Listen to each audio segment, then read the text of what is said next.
हमारे चैनल को सब्सक्राइब करें और बेल आइकन दबाएं।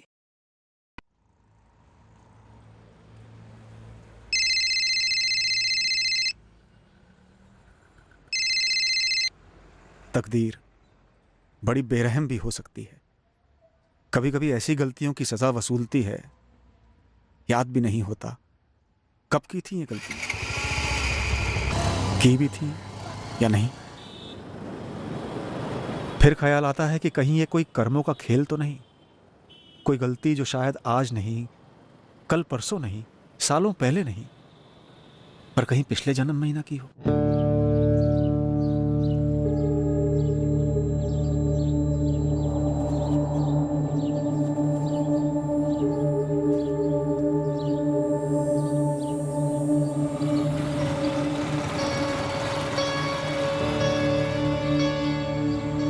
कई दिनों से ये आदमी मुझे यहीं खड़ा दिखता है। क्यों खड़ा है मुझे नहीं पता, पर इसकी नजर मुझ पर होती है। क्यों होती? क्या ये मुझ पर नजर रख रहा है? क्या ये मेरे बारे में कुछ जानता है या मेरे बारे में जानने भेजा गया है?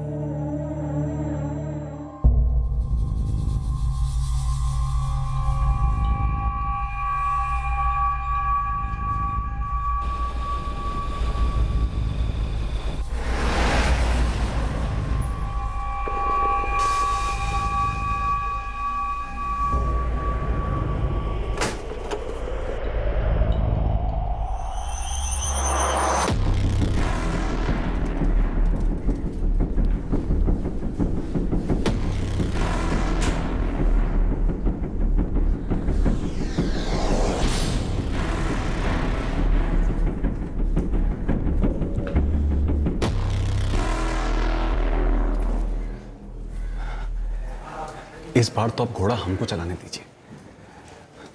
हमारा वक्त आ चुका है, हम एकदम तैयार हैं। अभी टाइम है बच्चे, टाइम है अभी। जितना कहा गया है उतना ही करेगा तो। जी भैया जी, जी।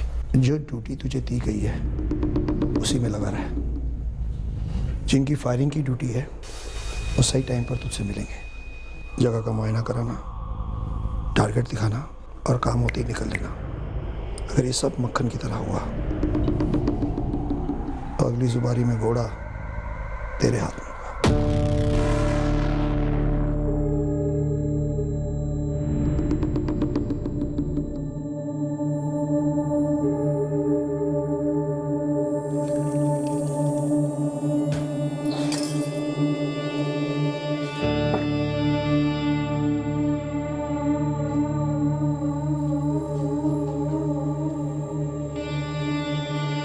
हिमांशु, चाय पीकर तो जाओ। तुम पी लो। एक काम करो, ठंडी चाय से नहा लो।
गोली की आवाज़ सुनते ही मैं बाहर भागा देखने। बाइक पर ट्रिपल सीट जाते हुए देखा मैंने उन्हें साहब। बाइक चलाने वाले के चेहरे पे गमछा था। हाउसिंग कॉलोनी के एक आदमी ने बताया कि हमारे पड़ोसी हिमांशु तिवारी को गोली लगी है। मैंने जैसे ही देखा अपने ही हिमांशु तिवारी पे गोली चली है, मैं चिल्लाते हुए कॉलोनी की तरफ गया। सर सबसे पहले उनकी बीवी सुहासिनी जी को बताया, फिर बाकी लोगों को इकट्ठा किया। उनकी बेटी छोटी वो रंगोली, हमारी दुकान पर ही आती है, पेंसिल नोटबुक वगैरह लेने के लिए। हिमांशु तिवारी की मौत हो चुकी थी हॉस्पिटल ले जाने से पहले? जी हाँ, एम्बुलेंस आने से पहले 2-3 लोगों ने चेक किया था। तब तक वो मर चुके थे, उनकी सांस रुकी हुई थी। बाकी दोनों की शक्लें तो हमसे बेहतर तो हमारे सीसीटीवी ने देखी होंगी। हिमांशु तिवारी की मौत यहाँ आने के पहले ही हो चुकी थी इंस्पेक्टर। कितनी गोलियां लगी? 6। विक्टिम की बॉडी अभी पोस्टमार्टम के लिए भेज रहा हूँ। हिमांशु तिवारी की बीवी और बच्ची दोनों अभी भी सदमे में हैं। उन्हें यकीन ही नहीं हो रहा कि हिमांशु तिवारी अब नहीं रहे। मम्मी, वो डॉक्टर और सब लोग क्यों कह रहे थे कि पापा मर गए हैं? नहीं बेटा, वो डॉक्टर ने ठीक से चेक नहीं किया। जब हम पापा को यहाँ लाए थे तब सांसें चल रही थी उनकी। नहीं चल रही थी मम्मी, नहीं चल रही थी।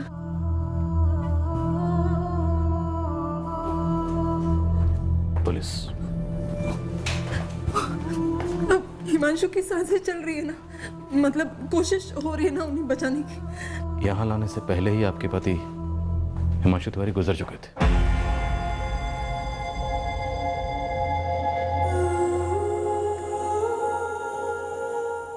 सर, विक्टिम हिमांशु तिवारी की लालबाग मार्केट में ऑटो स्पेयर पार्ट्स की दुकान है। ये स्टेशनरी की शॉप वाले चंदन के अलावा और कोई आई विटनेस? नहीं सर, जिनसे भी बात हुई वो यही कह रहे थे कि फायरिंग की आवाज़ सुनकर वो क्राइम सीन पर आए और तब तक हमलावर निकल चुके थे। देखते हैं सीसीटीवी फुटेज क्या दिखाते हैं।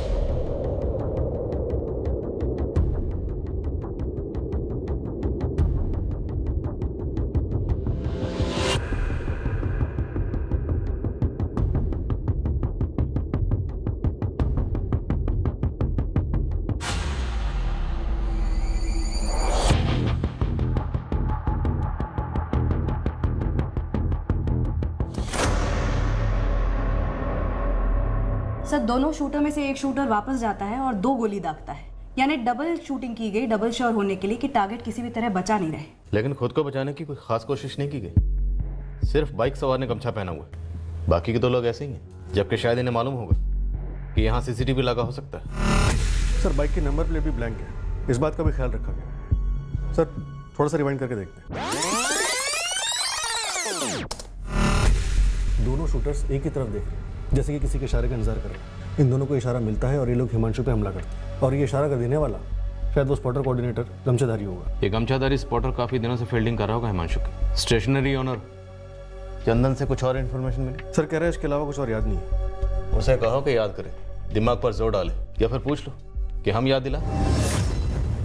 क्यों निशाना बनाया गया होगा हिमांशु तिवारी को? क्या इसकी ये रोज की रूटीन होगी, शाम के इसी वक्त घर से निकलना 4 बजे के आसपास? सर, ये तो उसकी वाइफ सुहासिनी बता सकती है, पर अभी तो वो काफी शौक में है।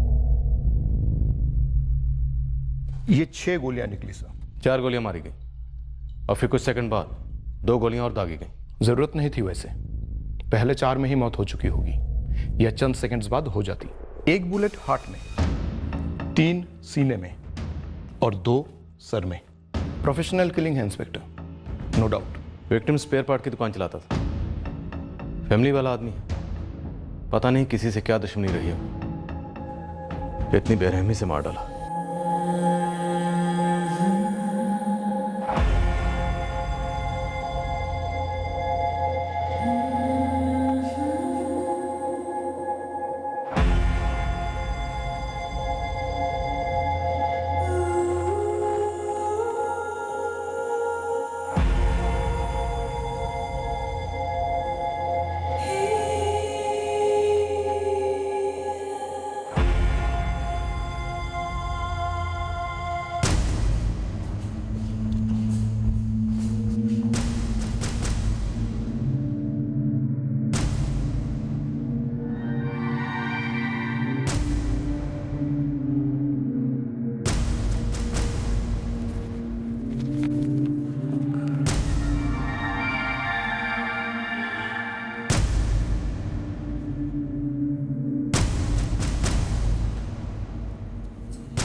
इसी की बात कर रहे थे ना कल रात को आप?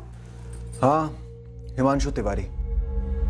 6 गोलियों से भून डाला इसे, वहीं के वहीं दम तोड़ दिया बंदे ने। कुछ पता चला क्यों मारा गया? अब तक तो नहीं, लेकिन कोई ना कोई कारण तो जरूर निकलेगा। वही होगा जो हमेशा होता है, जर जोरू या फिर जमीन का मामला?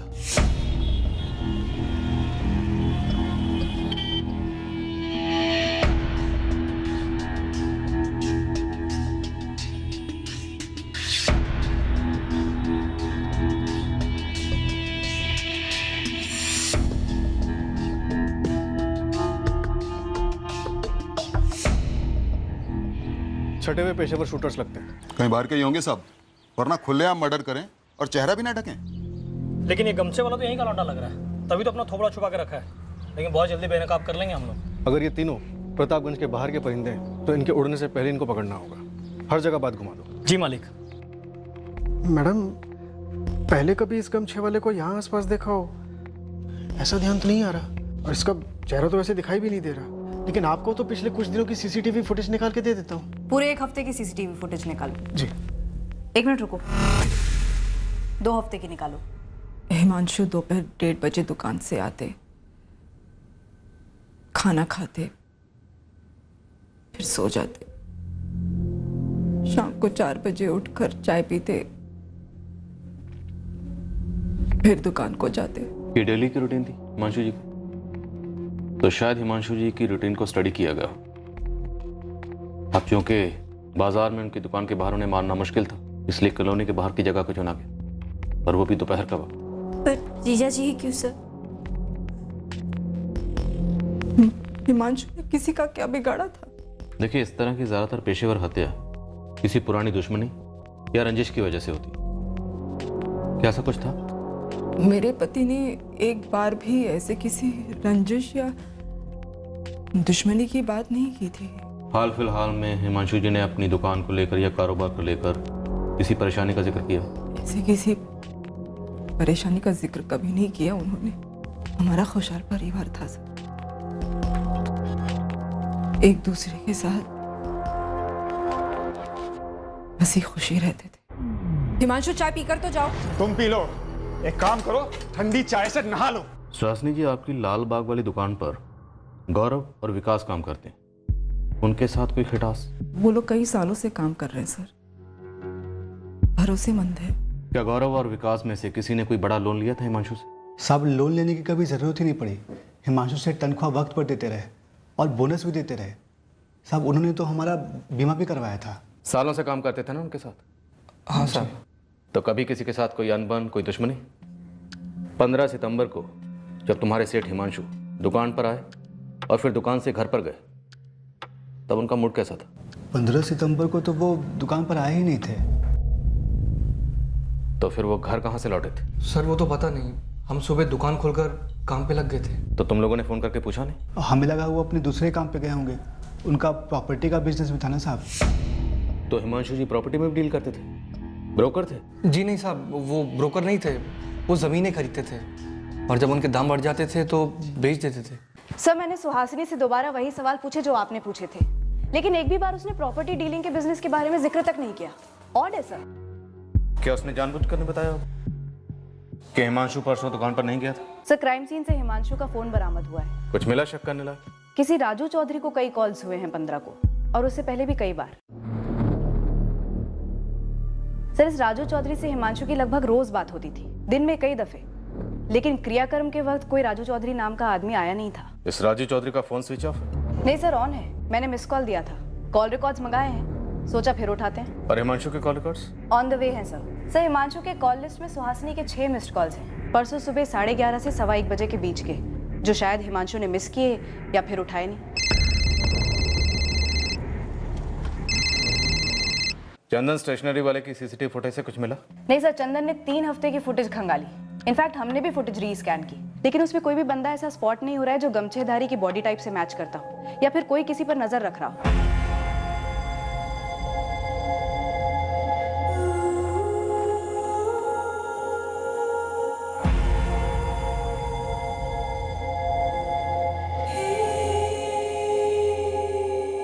नियति का कैसा खेल है ये? हिमांशु के साथ ही ऐसा क्यों? ऋषि, बहू कुछ जानते हैं क्या? पता नहीं बाबूजी। सर, हम आपको कितनी बार बता चुके हैं कि हमको नहीं मालूम उस दिन हिमांशु सेठ कहाँ थे। और साहब, उस दिन भाभी जी ने भी हमें फोन किया था। क्यों? यही पूछने के लिए कि उस दिन हिमांशु सेठ कहाँ थे। हिमांशु दुकान पर नहीं आए क्या आज? तो फिर कहाँ गए विकास? कल निकलते वक्त कुछ बोले नहीं भाभी जी, और आज सुबह से आए नहीं है वो। कल पक्का आए थे? याद करके बोलो। हाँ कल तो आए थे, पर आज कुछ बोले नहीं। साहब सुहासिनी भाभी बार बार वही बात पूछ रही थी, कल आए थे कि नहीं, परसों कहाँ थे, उसके पहले कहाँ कहाँ गए थे, यही सब। क्या उस दिन पहली बार सुहासिनी जी ने फोन करके हिमांशु जी के बारे में पूछा था, या उसके पहले भी ऐसा हुआ है? पहले कभी कभी फोन कर पूछ लेती थी। तो क्या सुहासिनी जी हिमांशु जी पर शक करती थी? घरेलू मामले को तो हमको पता नहीं, हमारा काम तो दुकान में होता है ना। तो दुकान के बारे में बताओ, क्या कभी हिमांशु जी से मिलने दुकान पे कोई औरत आई थी? नहीं। सुहासिनी जी आई थी दुकान पे हिमांशु जी को ढूंढने, या उनकी गर्लफ्रेंड को ढूंढने, या फिर दोनों को ढूंढने? सुहासिनी जी, जिनका मर्डर हुआ है वो आपके पति है ना, हिमांशु तिवारी जी, तो आपसे 2-4 सवाल तो पूछने पड़ेंगे। मुझे ऐसा क्यों लग रहा है जैसे कि आप मुझ पर ताना कस रही हैं? मैंने पति खोया है अपना, जिंदगी उजड़ी है मेरी, घर में लोगों का आना जाना चल रहा है, इस सब के बीच में मैं आपके वही सवालों के जवाब क्यों दूं? हमारे पास कुछ नए सवाल हैं जिनके हमें जवाब चाहिए। हम समझते हैं आपका दुख, कल बात करेंगे आपसे। आपको यहाँ आने में दिक्कत है तो हम वहाँ आ जाएंगे, जब आपको अनुकूल होगा तब आएंगे, लेकिन आएंगे जरूर सुहासिनी जी।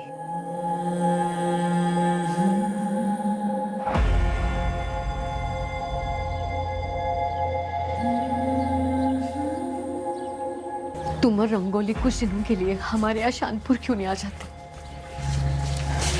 देखती हूँ, यहाँ पर भी बहुत सारे अधूरे काम पड़े हैं, समझ में नहीं आ रहा है माँ, शुरुआत कहाँ से करूँ?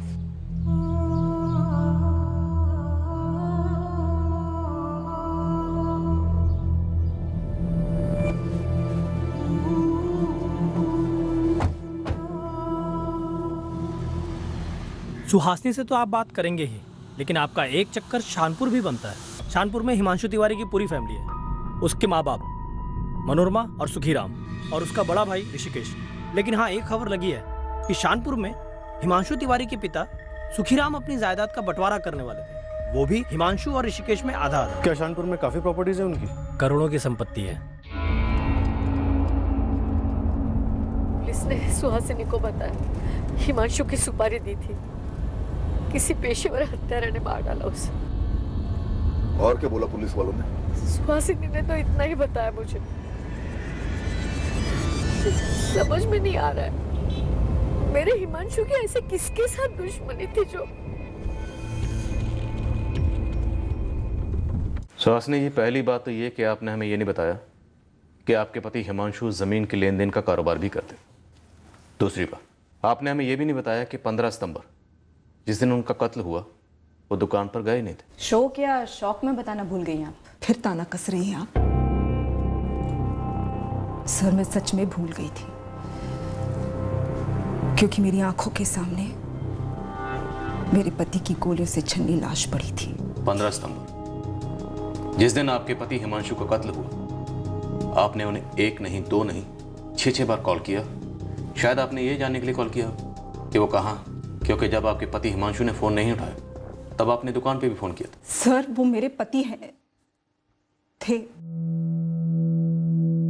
वो किस वक्त कहाँ है इतना जानने का भी हक नहीं है मुझे। लेकिन हमारा भी फर्ज बनता है ये जानने का कि हिमांशु 15 सितंबर की सुबह अगर दुकान पर नहीं थे तो कहाँ थे? रोज जैसे ही निकले थे, नाश्ता किया और ठीक 9 बजे घर से निकले। रंगोली, मैं जा रहा हूँ, बाय। बाय पापा। स्कूल में अच्छे से पढ़ाई करना। हाँ, मैं जा रहा हूँ सुहासिनी, बाय। हाँ सर, मैंने उन्हें ये जानने के लिए फ़ोन किया था कि हिमांशु खाना खाने के लिए घर पर आएंगे या मैं डब्बा भेजूं दुकान पर हमें तो पता चला है कि आपके पति हिमांशु हर रोज दोपहर को खाना खाने घर पर ही आते थे। सर, वो आते थे, पर क्या एक पत्नी फोन करके पता भी नहीं कर सकती है? ऐसे कैसे बाल की खाल निकाल रहे हैं आप? कैसा इशारा कर रहे हैं आप सर? इशारा नहीं कर रहे हैं, एक बात रख रहे हैं आपके सामने। अगर हिमांशु उस दिन दोपहर में खाने के लिए घर पर नहीं आते तो शायद बच जाते।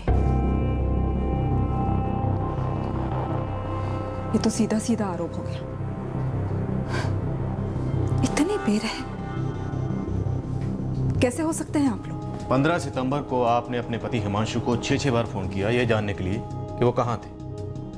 तो 15 सितंबर की दोपहर को जब वो घर पे आए थे तब आपने पूछा होगा कि वो कहाँ थे। सर, वो मेरी बहन संगीता के पति योगेश पांडे के साथ जमीन देखने गए थे।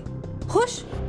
और क्या पूछना है आपको? यही बात जो आपने अब बताई, पहले नहीं बताई। सर, मैं अभी अभी तो आपको बता चुकी हूँ कि ये बात मेरे दिमाग से निकल गई थी सर, मैं भूल गई थी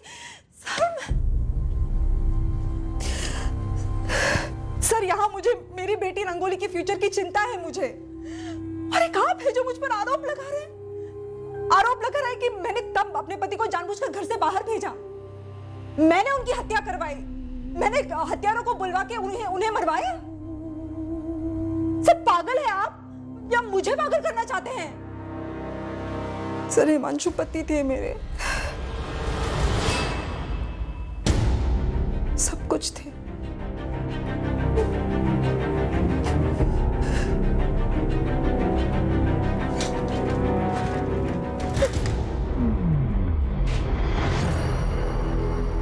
ये सुहासिनी जितना बता रही है उससे कहीं ज्यादा छुपा रही।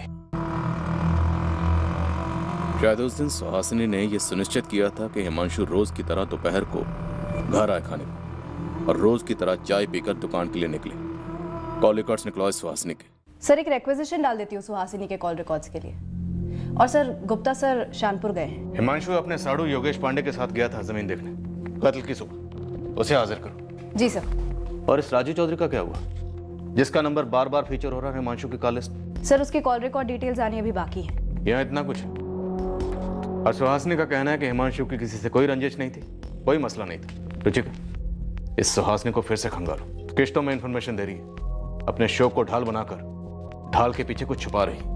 पक्का।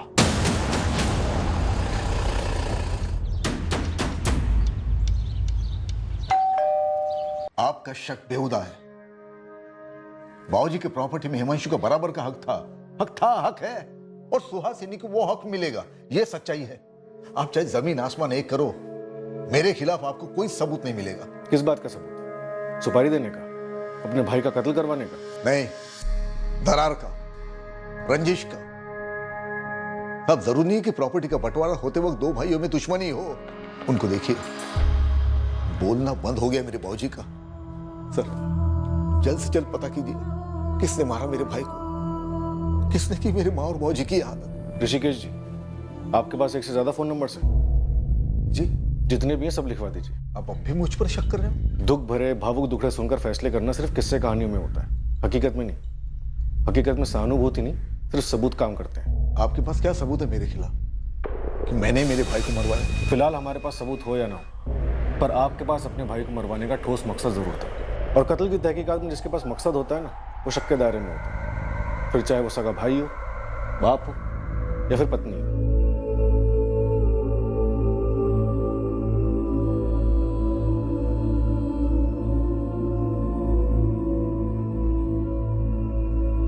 मम्मी, जब आप और पापा की लड़ाई होती थी मुझे बहुत रोना आता था।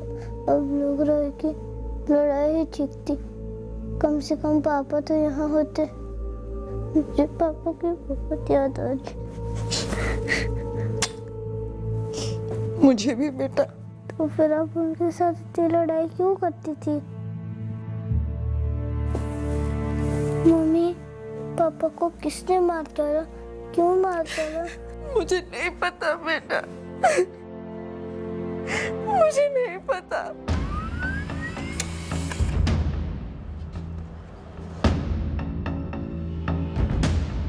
अनीता यादव? जो नंबर हिमांशु ने राजू चौधरी के नाम से सेव किया था वो दरअसल किसी अनीता यादव का है। एक आदमी अपने मोबाइल में एक औरत का नंबर एक आदमी के नाम से क्यों सेव करेगा? ताकि उसकी बीवी को शक ना हो, पता ना चले। अफेयर शायद सुहासिनी का नहीं, हिमांशु का रहा होगा।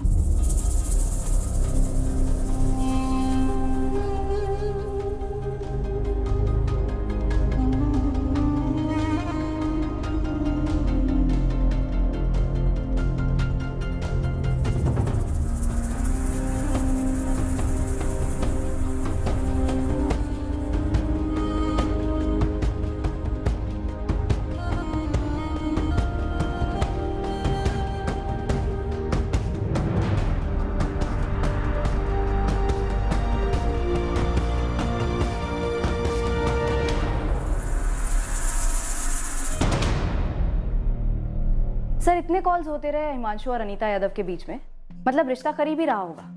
लेकिन अनीता यादव ना तो हिमांशु के क्रियाक्रम में आई और ना शोक सभा में। अनीता से ही पूछ लेते हैं, वो बिजी थी या छुप रही थी? ज़मीन मेरी नज़र में आई थी, ये प्रतापगंज शानपुर रोड पर, और मैं पहले भी हिमांशु को इस ज़मीन के बारे में बता चुका था। तो 15 सितंबर को आप और हिमांशु वो ज़मीन देखने गए? जी, ज़मीन के मालिक से बात भी हुई थी हमारी।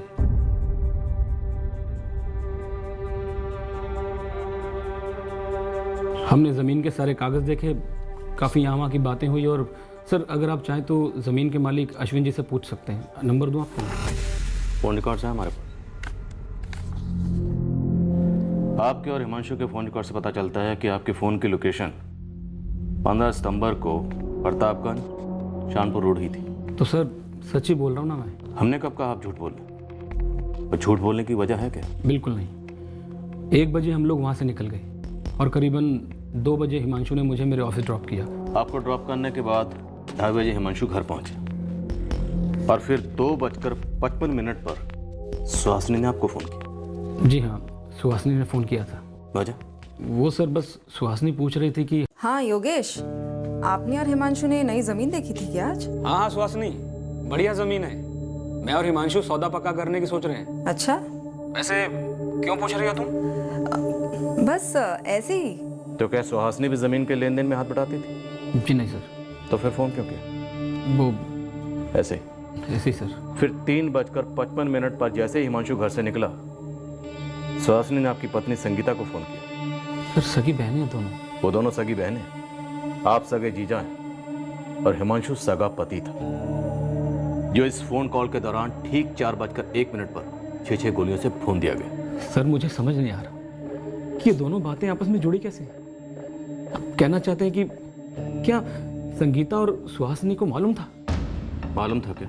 आप कहना चाहते हैं कि संगीता और सुहासिनी मिलकर हिमांशु को, सर ऐसा क्यों करेंगी वो? यही तो हम जानना चाहते हैं। हमें सुहासिनी पर गहरा शक है। कोई अंधा भी बता सकता है कि सुहासिनी और हिमांशु के बीच में शक की गहरी खाई थी। सर मुझे कुछ नहीं पता। सर मैं एक ब्रोकर हूँ, ज़मीनों की डील करता हूँ। हिमांशु भी यही काम करता था। हमने कुछ ज़मीनें मिलकर खरीदी और अच्छा दाम मिलने पर मुनाफा बांट लिया। संगीता और सुहासिनी बहनें हैं, लेकिन सर वो अपनी ज़िंदगी जीते हैं, हम अपनी। सर मुझे इस बात का बिल्कुल भी अंदाज़ा नहीं है कि हिमांशु और सुहासिनी के बीच में कुछ गलत था। अनीता यादव कौन? कौन अनीता यादव सर? जी वो कुछ वजह से मैं हिमांशु की शोक सभा में नहीं आ पाई। क्या वजह है अनीता जी? वो पर्सनल है। आप कभी हिमांशु की पत्नी सुहासिनी से मिलने नहीं गई दुख जताने? कोई पर्सनल कारण? मैं सुहासिनी को नहीं जानती, बस उनके बारे में जानती हूँ। पर वो आपके बारे में नहीं जानती? शायद नहीं जानती हो। कैसे जानती? हिमांशु के फोन में तो आप राजू चौधरी हो। ये आपका निकनेम है या इसका भी कोई पर्सनल कारण है? साहब ये अनीता यादव IIM रोड पर चांदनी अपार्टमेंट में रहती है और उसका पति शरद किशोरीपुर में रहता है। अलग हुए? ना साहब, ट्रांसफर पर। अनीता का पति शरद PWD में इंजीनियर है। अनीता और शरद का कोई बच्चा नहीं है साहब। अनीता का पति शरद का किशोरीपुर में पर्चा खोलो। जी साहब बिल्कुल। अच्छा उन दोनों शूटर्स का कुछ पता चला? और उस गमछे वाले का? साहब वो दोनों शूटर 101% बाहर के हैं। उन दोनों को अपनी पूरी बिरादरी में किसी ने नहीं पहचाना। लेकिन वो गमछे वाला तो यहाँ का हो सकता है। बिल्कुल हो सकता है साहब, लेकिन उसने गमछा इतना टाइट बांध रखा है कि इतनी सी भी पहचान नहीं मिल रही है उसकी। सर 15 सितंबर को जब हिमांशु घर से बाहर निकला था 4 बजे, तब पति पत्नी में घमासान झगड़ा हुआ था। पड़ोसी ने बताया? हाँ सर, एडवोकेट रीटा मिश्रा ने। बगल वाला घर उसी का है। देखिए, झगड़े किस जोड़े के बीच में नहीं होते, पर चूंकि ये मर्डर का मामला है इसीलिए बता रही हूँ आपको। रोज होते थे झगड़े? कभी कोई मारपीट? कभी कोई मारपीट ना देखी ना सुनी। और सच कहूँ, मैं इन सब चीज़ों पर इतना ध्यान ही नहीं देती, टाइम ही नहीं है मेरे पास। पर उस दिन मेरे एक क्लाइंट घर आए हुए थे, प्रकाश सिंह, और इन लोगों के चिल्लाने की आवाज़ से हम डिस्टर्ब हो रहे थे। रीटा जी, मुझे लगता है ये पॉइंट हमारी तरफ से काम करेगा, इसे उठाना चाहिए। जरूर उठाएंगे प्रकाश जी। और ये पर मैं कहाँ जाऊँ?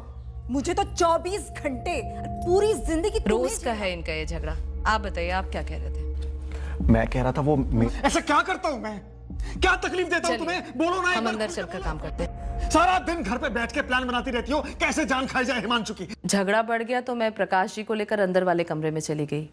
हम डिस्कस ही कर रहे थे, यही कोई 10-1 मिनट ही हुआ होगा तभी पूरी कॉलोनी में चिल्लाने की आवाजें आने लगी। अरे हिमांशु जी को गोली मार दी किसी ने।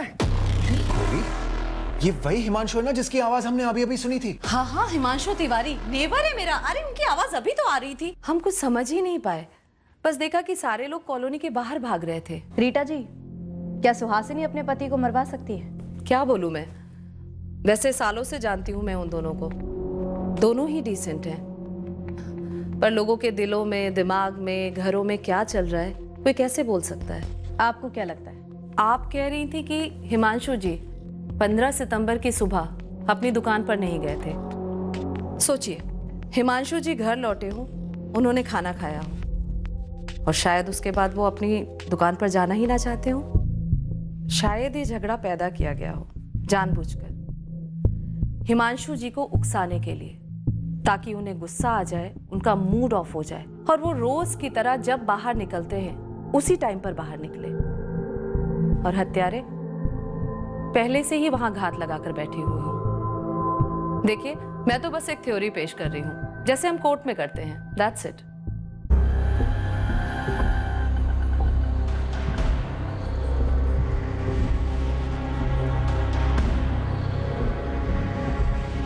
मुझे कोई आइडिया नहीं कि हिमांशु ने मेरा नंबर अपने मोबाइल में राजू चौधरी करके क्यों सेव किया था। हिमांशु और आप अच्छे दोस्त थे? सिर्फ दोस्त थे।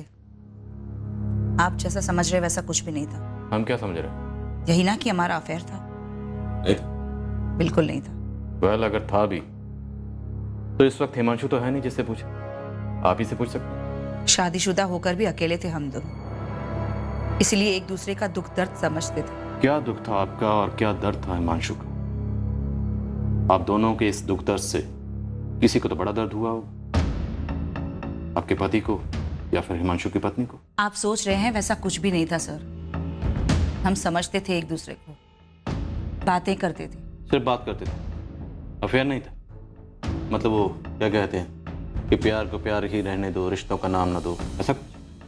गहरी दोस्ती थी और हाँ, फोन पर लगभग रोज बातें होती थी, चैट पर भी। तो अनीता जी, अगर आप दोनों में सिर्फ अच्छी दोस्ती थी तो उसे दुनिया से छुपाने की जरूरत क्या थी? हमारे बीच ये क्लियर था कि सिर्फ दोस्ती है।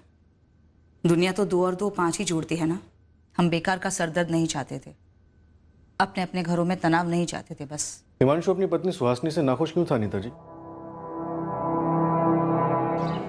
इतना भी बुरा नहीं हो सकता हिमांशु। अगर रंगोली नहीं होती ना तो हमारी शादी कभी टिकती नहीं अनीता।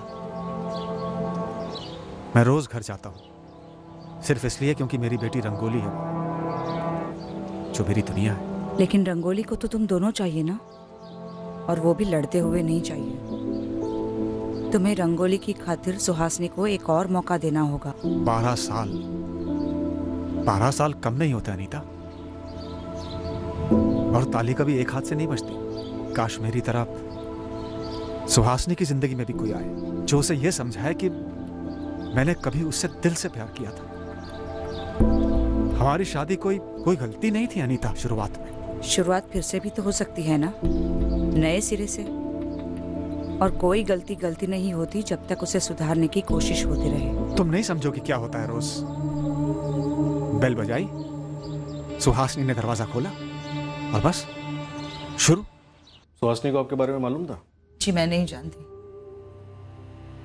और इसलिए मैं हिमांशु के अंतिम संस्कार में भी शामिल नहीं हुई थी। चूर चूर हो गई थी ये सोचकर कि हिमांशु को इस तरह से क्यों मारा गया होगा। तो अनीता जी, क्या ऐसा हो सकता है कि किशोरीपुर में बैठे आपके पति शरद यादव ने आपकी और हिमांशु की दोस्ती को एक अच्छा खासा अफेयर समझ लिया? बोलिए अनीता जी, शरद को मालूम था? शरद ने मुझे कभी भी सवाल नहीं किया हिमांशु के बारे में। सवाल नहीं किया इसका मतलब ये नहीं कि शरद को मालूम नहीं था। अनीता जी, क्या ऐसा हो सकता है कि शरद ने हिमांशु को मरवाया? ऐसा कुछ भी नहीं था सर, कुछ भी नहीं। आप ऐसा सोचती, शायद आपके पति ऐसा ना सोचते।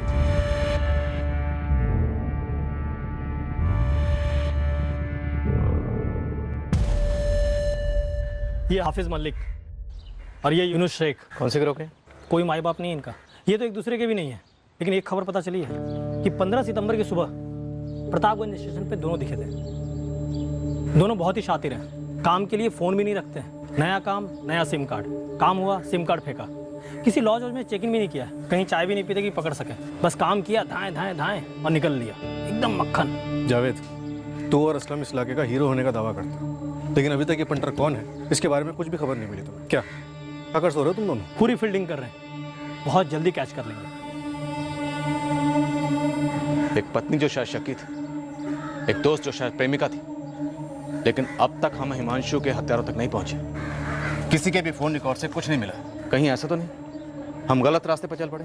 बिना फोन कॉल के भी मर्डर की प्लानिंग हो सकती है, हुई भी है। हाँ, होती है। चलो मान लेते हैं कि इस मर्डर की प्लानिंग भी आमने सामने बैठकर हुई होगी। पर गुप्ता, सामने बैठने वाला कौन है, कहाँ है? सर, हिमांशु का भाई ऋषिकेश, शानपुर से। इसके खिलाफ कुछ मिला? इसके फोन रिकॉर्ड से कुछ निकला? बात करो। हाँ ऋषिकेश, बोलो। सर, ये पेशेवर हत्यारे सस्ते तो नहीं आते होंगे ना? क्यों, तुमसे ज़्यादा चार्ज किया क्या, या फिर मार्केट रेट क्या चल रहा है, ये पता करने के लिए हमें फ़ोन किया है। सर, बात मेरे भाई के मर्डर की है, इसलिए मजाक ना करे तो बेहतर है। सुनिए, हमारी एक बहन है दूर की, मीना त्रिपाठी, बेलागर में रहती है। हितेश बेटा, चलो गरम गरम खाना खा लेते हैं। बस मम्मा 2 मिनट। कोई 2 मिनट वो मिनट नहीं। विधवा है मीना। कुछ 1.5 महीने पहले उसने अपने मरहूम पति की प्रॉपर्टी बहुत ही घाटे में बेची थी। और तुम्हें लगता है इस मीना को पैसे चाहिए थे सुपारी देने के लिए? बस ऐसे ही ख्याल आया, वैसे सबूत नहीं है मेरे पास कोई। इस ख्याल के पीछे का पुलाव क्या है? क्या मीना के पास कोई मकसद था हिमांशु को मरवाने का? हाँ, मीना सबको बताई जा रही थी कि हिमांशु ने उसके साथ बड़ी नाइंसाफी की है। कैसी नाइंसाफी? मीना के पति की 2 साल पहले एक्सीडेंट में मौत हो गई। तब से ससुराल वालों के साथ जायदाद को लेकर मीना की प्रॉब्लम चल रही थी। मीना के ससुर ने हिमांशु को बंटवारे के बारे में राय देने के लिए कहा, जो कि हिमांशु ने अपनी तरफ से दे दी थी, पर मीना को रास नहीं आई थी। तब से हिमांशु के लिए दिल खट्टा हो गया था मीना का। इतना खट्टा हो गया कि इतनी कीमती प्रॉपर्टी आधे दाम में बेचकर सुपारी के लिए पैसे जुटाए गए। ये मीना त्रिपाठी वाला एंगल गूगली है फुल टॉस, जिसे ऋषिकेश ने हमारा फोकस भटकाने के लिए हमारी तरफ फेंका। फिर भी चेक करते हैं, इतना भी इम्पॉसिबल नहीं है। बदले की आग लॉजिक कब से देखने लगी? सब ये सुहासिनी भी बड़ी अजीब मिट्टी की बनी हुई है, इसे काफी चिकनी चुपड़ी मिट्टी है। शादीशुदा लगती नहीं है आप। जब शादी होगी तब समझोगी। हर पति पत्नी के बीच में नोकझोंक होती है, और एक आप हो, उसे एक भयंकर साजिश का रंग दे रही हो। कातिल पकड़ने की ताकत नहीं आप में, तो पीड़ित को ही कातिल बताएंगे? सुहासिनी जी, सबसे पहली बात तो ये कि आप शादी पर लेक्चर मत दीजिए, और दूसरी बात ये कि कौन कातिल है कौन पीड़ित ये हम पता लगा लेंगे। हाल फिलहाल हम ये पता लगा चुके हैं कि आपके पति हिमांशु ने गोली खाने के पहले आपकी डांट खाई थी। और फिर मैंने हत्यारों को फोन किया तुरंत, और फिर चंद मिनटों में वो हमारी कॉलोनी के बाहर भी आ गए। मतलब सीधे आसमान से टपक गए क्या? तुरंत आप हमारे थाने में तशरीफ ले आइए सुहासिनी जी। लगता है आपके घर में कोई करीबी बेवक्त गुजरा नहीं है।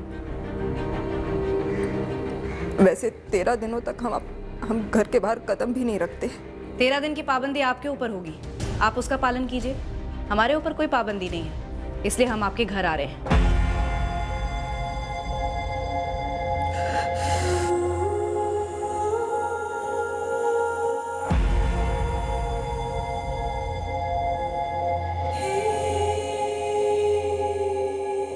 सुहासिनी, तुम्हारी हर रोज की झिकझिक की वजह से ना मुझे ऐसा लगता कि इस घर में कभी नहीं लौटूं, कभी नहीं।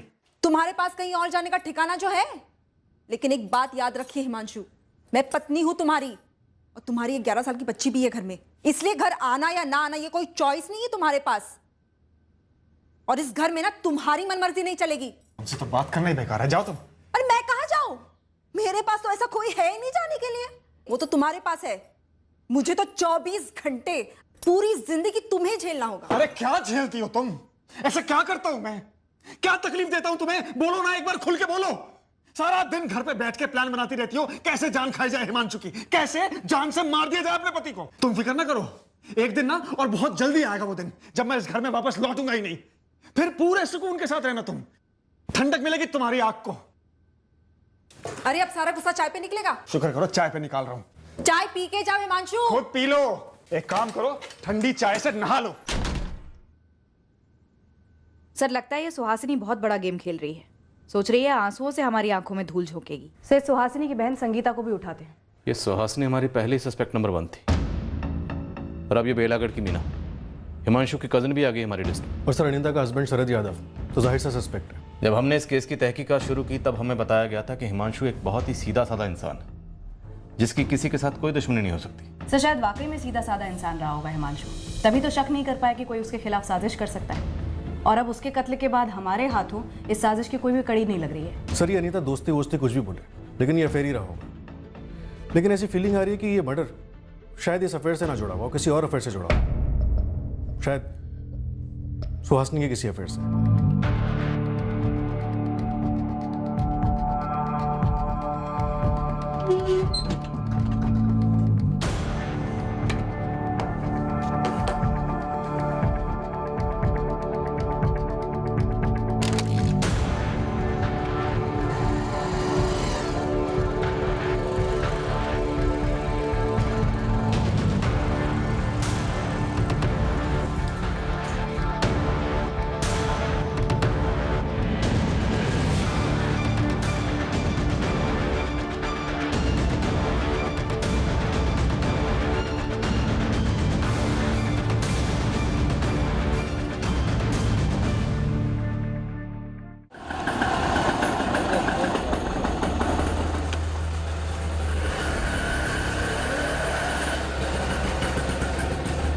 तो सुहासिनी के कॉल रिकॉर्ड्स डबल स्कैन किए, अफेयर का इशारा तो नहीं हो रहा है। हो सकता है अफेयर वाला फोन अलग हो।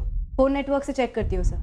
वैसे सुहासिनी बाहर बैठी है और उसकी बहन संगीता निकल चुकी है सर, ऑन द वे है। दोनों से अलग अलग पूछताछ करेंगे और अगर जरूरत पड़ी तो फिर एक साथ भी। अब पुलिस वालों की शादियां नहीं होती। आप लोग सच में घरेलू पति पत्नी की नोकझोंक समझते नहीं है? पर घरेलू नोकझोंक के बाद किसी पति को गोली मार दी जाए ये हमने नहीं देखा।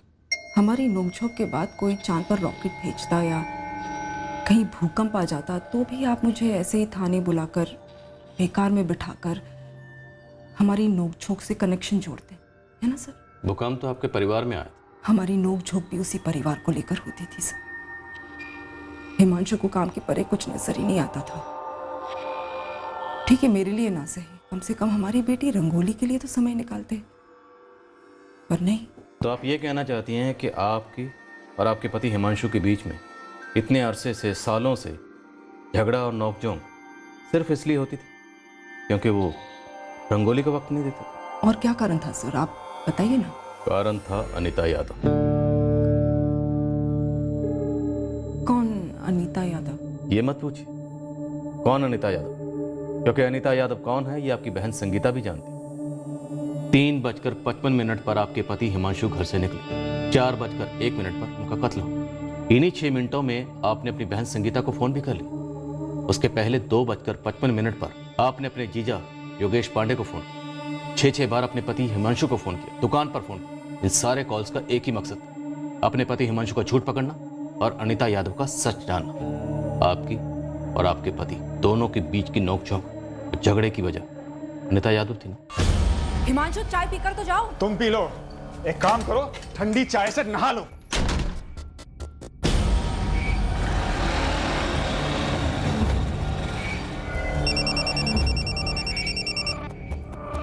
हाँ सुहासिनी बोल। मुझे लगता है कि योगेश भी झूठ बोल रहा है। तो तुझे लगता है कि योगेश भी जीजा जी का साइड ले रहा है? इधर हिमांशु आग बबूला होकर घर से बाहर निकला और उधर सुहासिनी ने तुम्हें फोन किया। गपशप करने के लिए तो फोन किया नहीं होगा। दरअसल गपशप करने के लिए ही किया था। बहनें हैं हम दोनों और सबसे अच्छी सहेलियां भी। ये तो हमारी बदनसीबी है कि उसी वक्त किसी ने जीजा जी की हत्या कर दी, और उससे भी बड़ी बदनसीबी ये कि उनके कातिलों का पता लगाने के बजाय आप लोग हमारे जख्मों पर नमक रगड़ रहे, खासकर मेरी बहन के। क्या आप दावे के साथ कह सकते हैं कि उनकी जिंदगी में कोई औरत थी और वो ये अनीता यादव थी? सबूत क्या है आपके पास? सुहासिनी जी, अफेयर के सबूत तो आपको मिले हों, तभी तो हिमांशु को मौत मिली। मत कहिए ऐसा सर, मैं तो कभी पता लगा ही नहीं पाई। सर मुझे लगता जरूर था कि कोई है, पर वो कौन है मैं कभी जान नहीं पाई। और आप अब मुझे बता रहे कि कोई थी, वाकई में थी। आपको कैसे पता चला? वैसे ही जैसे आपको पता चला राजू चौधरी से, जिससे आपके पति हिमांशु की कई बार बात हो गई। राजू चौधरी?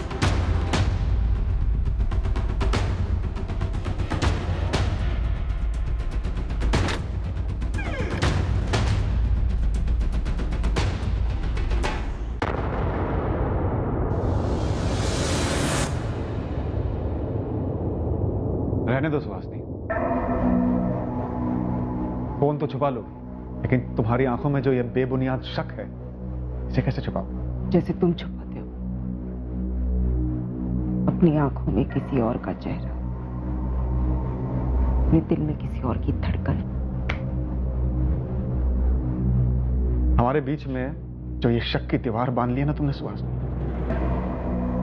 ये मुझे सोचने पर मजबूर करती है कि एक दिन चुपचाप इस दीवार को फांद कर कहीं दूर चला जाए, किसी और के साथ एक नया घर बसाऊं।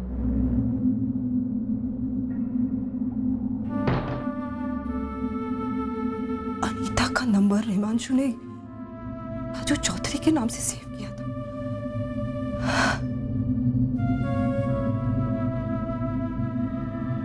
मैंने ही ऐसा क्यों नहीं सोचा? जिस राजू चौधरी से हिमांशु रोज बात करते थे, रोज, पर मैंने हिमांशु के मुंह से एक बार भी उसका नाम नहीं सुना कभी। आपको कैसे पता चला? वो लोग किसी होटल में मिलते थे। मुझे उसकी तस्वीर दिखा। अब रहने भी दीजिए सुहासिनी जी, आपकी ये नौटंकी आपकी असली तस्वीर दिखा रही। आप हमें उस आदमी की तस्वीर दिखाइए जिससे आपका अफेयर था। बकवास मत कीजिए आप सर। इतने साल तक हिमांशु मुझे बोलते रहे कि मैं शकी हूं, मुझे वहम है, मैं चिड़चिड़ी होती जा रही हूं दिन भर, एक सरदर्द हूं मैं। 6 फोन का क्या मतलब है? तुम 12 फोन करती ना तब भी मैं नहीं उठाता, क्योंकि मैं बिजी था। किसी की भी पत्नी अगर 6 फोन करती ना हिमांशु, तो पति एक बात तो सोचेगा कि 6 फोन क्यों किया, क्या अर्जेंट बात क्या होगी। कितना भी बिजी हो हिमांशु, उसके लिए फैमिली सबसे पहले आएगी, सबसे पहले। तुम किस चीज में बिजी थे हिमांशु? किसके साथ बिजी थे? तुमने अभी तक पता नहीं लगाया है? अरे ये तो बड़ी अजीब बात हो गई आज। दुकान पे तो पक्का फोन किया होगा। नहीं, संगीता को जरूर फोन किया होगा। तो उसने बताया नहीं कि मैं उसी के पति योगेश के साथ शानपुर हाईवे के पास वाली जमीन देखने गया था। जमीन देखना बिजी होता है क्या? हाँ हिमांशु, तुम अपने दिल पर हाथ रखकर बताओ मेरा फोन क्यों नहीं उठाया तुमने? सर दर्द। पहले जब तुम मुझ पर 24 घंटे शक करती थी ना, तो मेरे सर में दर्द होता था, लेकिन अब लगता है तुम खुद कितना बड़ा सरदर्द हो। जो भी करती हो, जो भी कहती हो, वो बस शक की कड़वी चाशनी में डूबा हुआ होता है। कितना मीठा बोल रहे हो हिमांशु, कितना मीठा बोल रहे हो। कहां से सीखा तुमने ऐसा बोलना? हाँ, क्या नाम क्या है उस मैडम का जिसने सिखाया तुम्हें? नाम बताकर तुम्हारी नींद क्यों हराम करूं?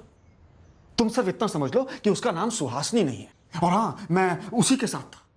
हम दोनों मिलकर प्लान कर रहे थे कि कैसे एक हुआ जाए। मैं तो एक अरसे से प्लान कर रहा हूं, बस उसको अंजाम देने के लिए सही मौका ढूंढ रहा हूं। हाँ सच है, ढूंढ ही रहे होंगे तुम। किसी को अगर जीते जी नर्क में जाना हो ना, तो मैं उसे अपनी जिंदगी दे दूं।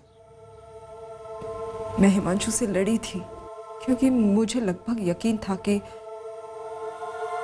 हिमांशु योगेश के साथ नहीं था। सुहासिनी के दिमाग में एक शक घर कर गया था कि जीजा जी का किसी से कोई अफेयर चल रहा है। और उस दिन दोपहर का फोन किस बारे में था? पता करने कि मेरे पति योगेश झूठ तो नहीं बोल रहे। सुहासिनी, अब ये थोड़ी ज्यादा ही जाती नहीं हो रही है? संगीता, जाती मेरी जिंदगी के साथ हो रही है। हिमांशु तो कई बार कह चुके हैं मुझे कि वो मुझे एक ना एक दिन छोड़ देंगे। पर योगेश जीजा जी का साथ क्यों देंगे? शायद मर्दों की सोच ही ऐसी हो, एक दूसरे के अफेयर्स छुपाओ। तो अब तुम योगेश पर भी अफेयर का आरोप लगा रही हो। सुहासिनी, असलियत में जीना सीखो, ये वहमों के कैद खानों से बाहर निकलो। हिमांशु ने ये सब कहा है मुझे। संगीता, मैं कोई मनगढ़ंत कहानी नहीं बता रही हूँ तुम्हें। पर सुहासिनी, तुमने कभी सोचा है जीजा जी ने खुद सामने से आकर ये बात नहीं कही होगी। हमेशा किसी झगड़े के आखिर में ये बात कही होगी, और झगड़ा हमेशा तुम ही शुरू करती हो। तुम भी उसी का साथ दे दो, जाओ तुम। ये वहम, ये अफेयर वाला शक कब पैदा हुआ? कब का तो मुझे नहीं पता, लेकिन काफी वक्त से था जरूर। संगीता, तुमने इतनी बड़ी बात हमसे छुपाई, और क्या छुपा रही हो? क्या मतलब है आपका? तुम्हारी बहन सुहासिनी दूध की धुली है या फिर वो भी अफेयर का इत्र लगाती थी? ये क्या बेहुदा बातें कर रही है आप? तो मैं गलत नहीं थी? पूरी तरह सही भी नहीं थी। हम ये जानना चाहते हैं कि कहीं अपने वहम को दूर करने के लिए आपने अपने पति हिमांशु को तो दूर नहीं कर दिया? मैंने नहीं मारा हिमांशु को सर। मैं कितनी बार वही बात बताऊं आपको? अरे सुहासिनी भाभी जी, अरे हिमांशु जी को गोली मार दी किसी ने। भाभी जी क्या हुआ? अरे हिमांशु जी को गोली मार दी किसी ने। क्या बकवास कर रहे हैं आप? अरे भैया कहाँ जा? अरे कॉलोनी के बाहर पड़े हुए खून बह रहा है। कहाँ? मैं एम्बुलेंस में प्रार्थना करती रही कि हिमांशु बच जाए। अपने आप को कोसती रही कि क्यों झगड़ा किया मैंने हिमांशु के साथ।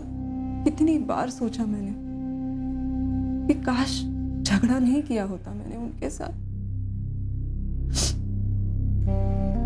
शायद वो उस दोपहर को घर पर आराम करना चाह रहे थे, बस झगड़े की वजह से वो गुस्से में निकल गए। नहीं चाहते तो बच जाते, पर एक ना एक दिन वो जाते मुझे छोड़कर, रंगोली को मुझसे छीनकर। किसके साथ जाते हैं ये मैं कभी पता नहीं कर पाती। सर, आप इस अनीता यादव से मिले हैं ना? कब शादी करने वाले थे वो? शायद आपको शादी की तारीख पता चल गई थी, इसलिए हो सकता है कि इससे पहले कि दोनों शादी करते आपने हिमांशु की सुपारी दे दी। आपको हथियारों से किसने मिलवाया? गिरोह का सरदार कौन था? आप पता लगाइए ना, जैसे आपने अनीता यादव का पता लगाया।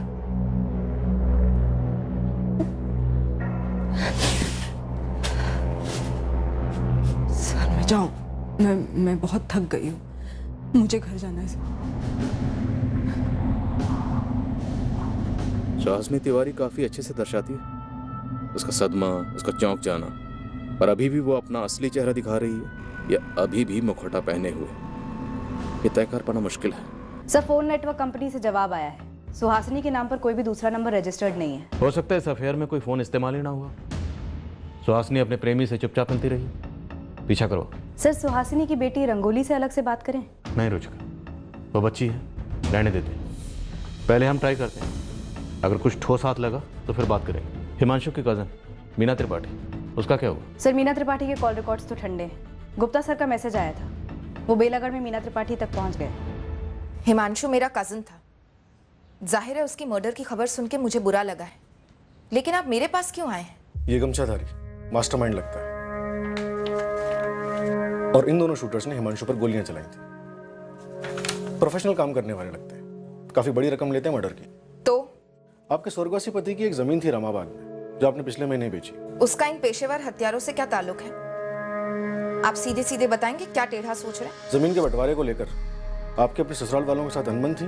काफी जानकारी निकाल कर आए हैं आप। बिल्कुल, जमीन के बंटवारे में अपनी राय देने के लिए आपके ससुर ने हिमांशु को बुलाया था, और हिमांशु ने जो राय दी वो आपको नाइंसाफी लगी, और जमीन बेचने के ठीक 1 महीने के बाद इन महंगे शूटर्स ने हिमांशु को शूट कर दिया।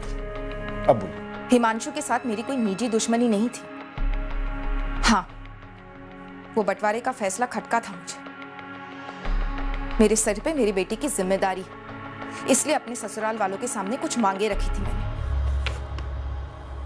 50-50 हो रहा है मीना, इसमें नाइंसाफी कहाँ हुई है? तकदीर ने मेरे साथ नाइंसाफी की है, मेरे पति को मुझसे छीनकर। आप लोग थोड़ा बड़प्पन नहीं दिखा सकते? मेरी हालत नहीं देख सकते? इस घर की विधवा हूं मैं, बेवक्त हुई विधवा। लेकिन मीना बेटा, हम राजेश के साथ नाइंसाफी नहीं कर सकते। राजेश जवान है, अभी अभी नौकरी शुरू की है, पूरी जिंदगी रखी है उसके सामने, लेकिन मुझे मेरी नई जिंदगी ढूंढनी है। लेकिन मीना, तुम्हारे पति रुपेश ने जिंदगी भर जो भी कमाया, जो भी इन्वेस्टमेंट्स किए, वो सब तो तुम्हारे और तुम्हारे बेटे के नाम पर ही है ना। उसमें से तो कोई भी हिस्सा ये परिवार तुमसे नहीं मांग रहा, क्योंकि वो गलत भी होगा। लेकिन केशव अंकल की प्रॉपर्टी पर राजेश और रुपेश दोनों भाइयों का बराबर का हक बनता है। नाखुश हुई, लेकिन लड़ी नहीं। जो होना था हो गया। मामला खत्म है। हिमांशु भी खत्म है। क्या ये मामला, ये रंजिश हिमांशु से थी? इंस्पेक्टर साहब, आपको बहुत गर्मी लग रही होगी ना, और इस किराए के मकान में एक कूलर तक नहीं है, और मैं हिमांशु के खिलाफ भड़ास निकालने जमीन बेचकर उसके कत्ल की सुपारी दूंगी। कितने की सुपारी दी थी? किसने उठाई थी सुपारी?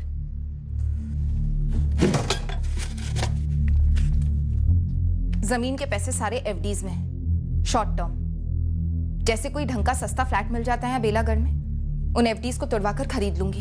हिमांशु अगर दखल नहीं देता तो शायद आपको एक बड़ा हिस्सा मिल सकता था। किराए के मकान की जगह एक बड़ा आलीशान घर हो सकता था। कूलर तो छोड़िए, घर के अंदर एक एसी हो सकता था।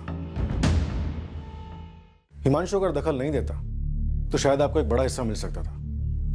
किराए के मकान की जगह एक बड़ा आलीशान घर हो सकता था। कूलर तो छोड़िए, घर के अंदर एक एसी हो सकता था। मेरे पति रुपेश को छीनकर अगर तकदीर दखल नहीं देती तो हिमांशु की या किसी की भी दखल की गुंजाइश ही नहीं होती। और मुझे कितने भी लाख क्यों ना मिल जाते, रुपेश तो वापस नहीं आता ना। वैसे बदले के सुकून का कोई मोल नहीं होता।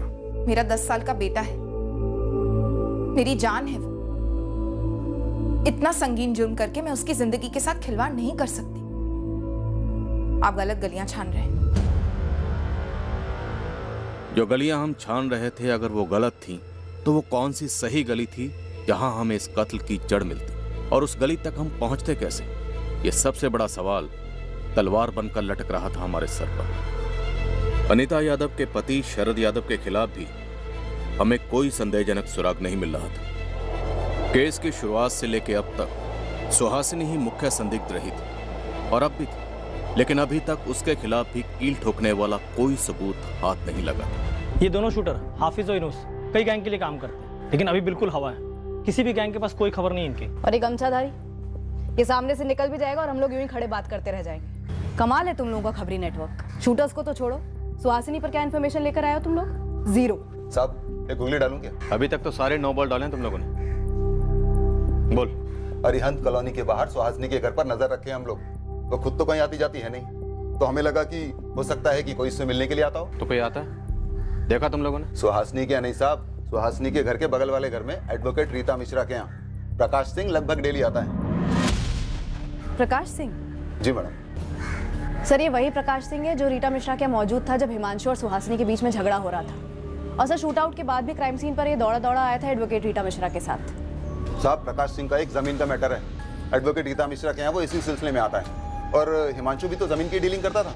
वो तो आपने सुहासिनी के किसी प्यार का पता लगाने के लिए बोला था, तो मैंने सोचा कि रोज आते आते हो सकता है प्रकाश और सुहासिनी का कहीं कोई टाका पीट हो गया हो, या फिर ये भी हो सकता है कि प्रकाश का कोई पुराना लफड़ा हो हिमांशु के साथ जमीन को लेकर के। और होने को तो ये भी इत्तेफाक लगता है कि ठीक कत्ल की दोपहर प्रकाश सिंह वहीं था रीता के घर पे। सर, ये रीटा मिश्रा ने मुझे बताया था कि कत्ल के ठीक पहले हिमांशु और सुहासिनी के बीच में जोरदार झगड़ा हुआ था। और फिर उसने एक थ्योरी भी पेश की थी कि शायद सुहासिनी ने यह झगड़ा जानबूझकर किया ताकि हिमांशु घर से बाहर जाए और मारा जाए। ये झगड़ा जानबूझकर किया गया हो हिमांशु जी को उकसाने के लिए, ताकि उन्हें गुस्सा आ जाए, उनका मूड ऑफ हो जाए, और वो रोज की तरह जब बाहर निकलते हैं उसी टाइम पर बाहर निकले।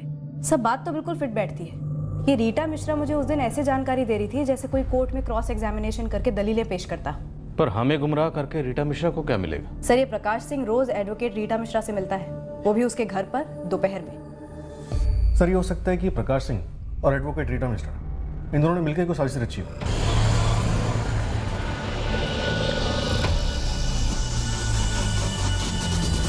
या तो ये रीटा मिश्रा इस सारी साजिश में शामिल है, या फिर एक पॉसिबिलिटी ये भी है ये एडवोकेट रीटा प्रकाश सिंह की जमीन का मसला हैंडल कर रही थी, पर उसे इस बात की भनक ही ना हो कि प्रकाश और सुहासिनी के बीच कुछ चल रहा था, या फिर हिमांशु और प्रकाश के बीच कोई पंगा। सर, इन दोनों संभावनाओं में जैसे ही हिमांशु घर से बाहर निकला होगा, इसकी जानकारी बाहर फील्डिंग कर रहे हत्यारों को दी गई होगी कि टारगेट निकल चुका है। एक बार फुटेज फिर से देखते हैं।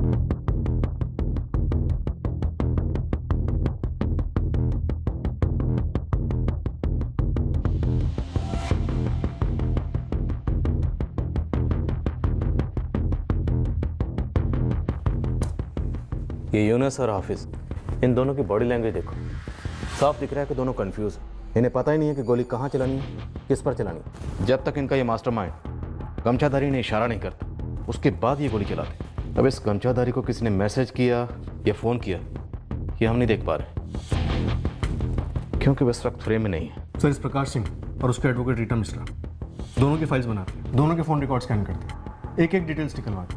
अगर कुछ भी हुआ तो ज़रूर सामने आएगा।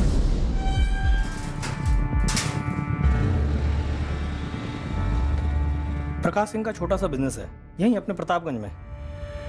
प्रकाश सिंह के मरहूम बाप दीनानाथ सिंह ने धंधा जमाया था, पर उसके टाइम से एक जमीन है, अच्छी प्रॉपर्टी है, जो कोर्ट के मामले में फंसी पड़ी है। एक ट्रस्ट थी गरीब औरतों को खैरात देने वाली, जिसकी कमेटी में ये प्रकाश का बाप दीनानाथ मेंबर था। जैसे जैसे साल गुजरे दीनानाथ करता धरता बन गया उस ट्रस्ट का, और वो प्रॉपर्टी उसने अपने नाम कर ली। ट्रस्ट का काम बंद पड़ा है सालों से, दीनानाथ भी चल बसा। फिर उस जमीन की देखभाल प्रकाश करने लगा। अब ट्रस्ट की कमेटी ने उस जमीन को लेकर केस ठोक दिया प्रकाश पे। इसी प्रॉपर्टी के केस में इस प्रकाश सिंह की वकील एडवोकेट रीता मिश्रा है। प्रकाश को रीटा टाइम टू टाइम सलाह देती हैं इसी केस पर। दरअसल सालों से रगड़ रहा है ये मामला। इसी केस के चक्कर में प्रकाश सिंह का रीटा के घर लगातार आना जाना लगा रहता है। ये हिमांशु भी प्रॉपर्टी की डीलिंग करता था। इस प्रकाश सिंह का उससे कोई कनेक्शन? हम भी वही देख रहे हैं सर, लेकिन अभी तक कोई कड़ी जुड़ी नहीं है। एडवोकेट रीटा मिश्रा, इसकी क्या स्टोरी है? सर रीटा मिश्रा सिर्फ हिमांशु की पड़ोसन थी, और उसके कत्ल से रीटा मिश्रा को कोई फायदा होने वाला था, ऐसा अभी तक तो कुछ भी नहीं दिख रहा है। सब प्रकाश सिंह के फोन रिकॉर्ड्स चेक किए, उसके पड़ोसियों से भी बात की, और अरिहंत कॉलोनी में सुहासिनी के अड़ोस पड़ोस में भी बात की। दोनों के बीच में एक बार भी हाय हेलो भी नहीं हुई है। इस प्रकाश सिंह और हिमांशु के बीच भी कोई कनेक्शन नहीं बैठ रहा है। नहीं सर, ऐसे किसी प्रकाश सिंह को मैं नहीं जानता, और ना ही इस ट्रस्ट की प्रॉपर्टी के बारे में सुना है। रीटा मिश्रा को जानते हैं? जानता नहीं हूँ, नाम सुना है। हिमांशु की पड़ोसन है, वकील है शायद कोई सर। और ये प्रकाश उसका क्लाइंट है उसी प्रॉपर्टी के सिलसिले में। जब 15 सितंबर की दोपहर को हिमांशु सुहासिनी से झगड़ा करके घर से बाहर निकला, और जिस वक्त उस पर हमला हुआ तब ये प्रकाश रीटा के घर में मौजूद था। सर आप कहना चाह रहे हैं कि उसने हिमांशु को मरवाया? अभी नहीं कह रहे, पॉसिबिलिटी है। इस पॉसिबिलिटी में कोई दम है, क्योंकि इस प्रकाश का ना तो हिमांशु से, ना उसकी बीवी से, और ना ही फैमिली के बाकी किसी मेंबर से कोई कनेक्शन दिख रहा है। सर ये महज एक इत्तेफाक हो सकता है कि जब हिमांशु पर गोली चली तब प्रकाश सिंह आसपास था, और ये भी एक इत्तेफाक हो सकता है कि प्रकाश सिंह की जमीन का मामला कोर्ट में अटका था और हिमांशु प्रॉपर्टी डीलर था। और अनिता यादव और उसका पति शरद यादव, उनसे कोई कनेक्शन हो सकता है? सर अभी तक तो नहीं दिख रहा। हाँ असलम बोल। ये प्रकाश सिंह का हिमांशु और सुहासिनी के साथ क्या कनेक्शन है इसका तो पता नहीं चला साहब, लेकिन इस प्रकाश सिंह का गोली और बंदूक के साथ डायरेक्ट कनेक्शन है साहब। बंदे के पास लाइसेंस्ड गन है। किससे खतरा है प्रकाश? लंबी कहानी है साहब। 2010 में प्रकाश सिंह का गन का लाइसेंस इशू हुआ था, और 2011 में एक ऐसा वाकयात हुआ जिसे सुनकर आप भी चौंक जाएंगे। बोल असलम, हम चौंकने के लिए मरे जा रहे हैं। इस प्रकाश सिंह की जो प्रॉपर्टी है ना साहब, कोर्ट में जो फंसी हुई है, उस प्रॉपर्टी पर शूट आउट हुआ था।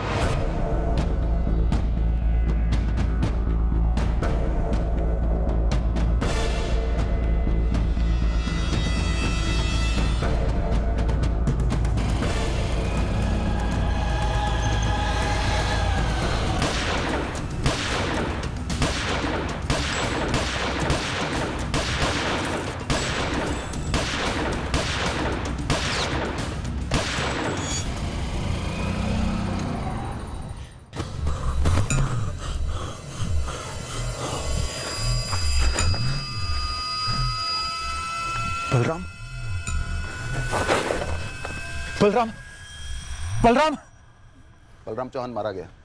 निशाना प्रकाश सिंह था। 6 साल पहले की बात। इस हमले का हिमांशु या उसके मौसा से कोई कनेक्शन था? वो तो पता नहीं साहब, लेकिन ये खबर हमें एक पुराने हिस्ट्री शीटर ने दी है। शूट आउट की लोकेशन प्रतापगंज है, तो किसी न किसी थाने में केस जरूर दर्ज हुआ होगा। गुप्ता, 2011 का केस है शूट आउट। निकलाओ केस फाइल। मैं क्राइम सीन के आसपास के सभी थानों से शुरुआत करता हूँ। असलम, पूरा जोर लगा दो, अपनी सारी फौज लगा दो इस काम के पीछे। पता करो इस प्रकाश सिंह का हिमांशु से, या उसकी बीवी सुहासिनी से, या अनिता यादव, या उसके पति शरद यादव से कोई भी कनेक्शन। रविंद्रनगर police station. बात सिर्फ लाइसेंस बंदूक की होती तो शायद हम प्रकाश सिंह के पीछे इतने हाथ धोकर नहीं पड़ते, पर डिस्प्यूटेड प्रॉपर्टी पर इस शूटआउट की खबर ने हमारे कान खड़े कर दी। हम लगभग पक्का थे कि प्रकाश सिंह का हिमांशु के कत्ल के वक्त क्राइम सीन के आसपास होना महज एक इत्तेफाक नहीं था, पर इससे पहले कि प्रकाश सिंह की पूरी कुंडली हमारे सामने खुलती, हिमांशु के शूटआउट की साजिश का एक पन्ना हमारे हाथ लगा। कौन है संजय राजपूत? नया कॉला पंटर है, पर नारायण नगर में बतौर गुंडा उभर रहा है। हिमांशु तिवारी के मर्डर में इसकी कोई डायरेक्ट इन्वॉल्वमेंट है? डायरेक्ट इन्वॉल्वमेंट है कि नहीं ये तो पता नहीं, लेकिन इसका एक पुराना साथी है बंटी सिंह। मेरा बंदा उस बंटी सिंह से मिला था, तो बंटी सिंह बोला कि 16 सितंबर की सुबह से ये संजय राजपूत अंडरग्राउंड है। संजय और बंटी दोनों की डिटेल्स निकलवाओ और तुरंत भेजो।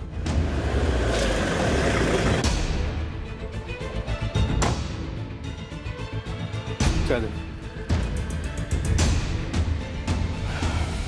बंटी सिंह जी, चल चाय खत्म कर और चुपचाप जाके पीछे वाली गाड़ी में बैठ जा। अरे साहब मैंने किया क्या है साहब? संजय राजपूत कहाँ है बंटी? संजय मुझे नहीं पता साहब।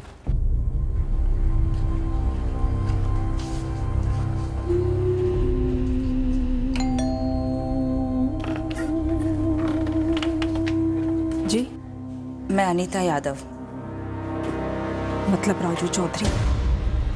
मुझे आपसे कुछ बात करनी है।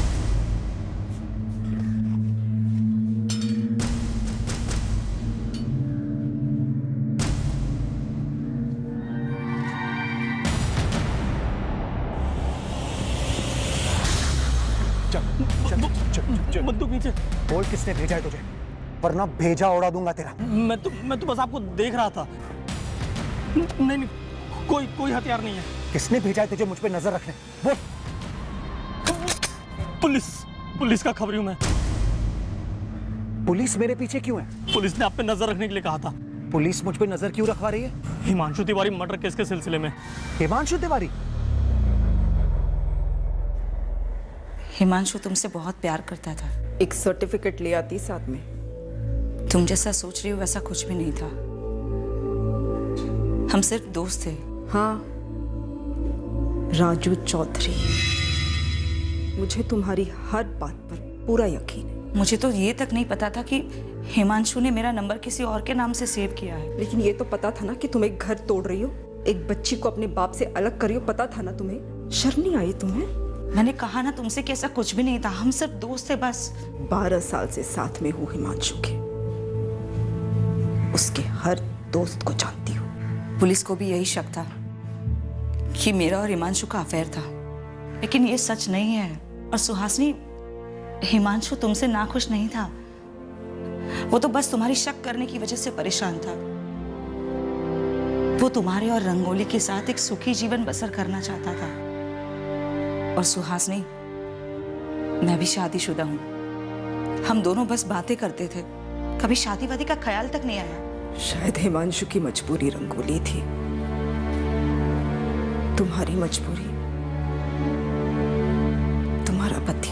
किसी की कोई मजबूरी नहीं थी। हिमांशु बस तुम्हारी शक करने की वजह से परेशान था। उसे लगता था कि तुम उस पर यकीन ही नहीं करती। वो हमेशा चाहता था कि वो वक्त कभी वापस आ जाए जो तुम दोनों ने साथ में बिताया था शादी के शुरुआत के सालों में। मैं भी एक औरत हूं, महसूस कर पाती थी जब वो बातें करता था तुम्हारे बारे में कि वो तुमसे कितना प्यार करता है। हिमांशु का तुम्हारे लिए प्यार कभी खत्म नहीं हुआ, कभी नहीं। लेकिन शक और प्यार धूप और छांव जैसे होते हैं, एक साथ कभी नहीं रह सकते। चलती हूँ।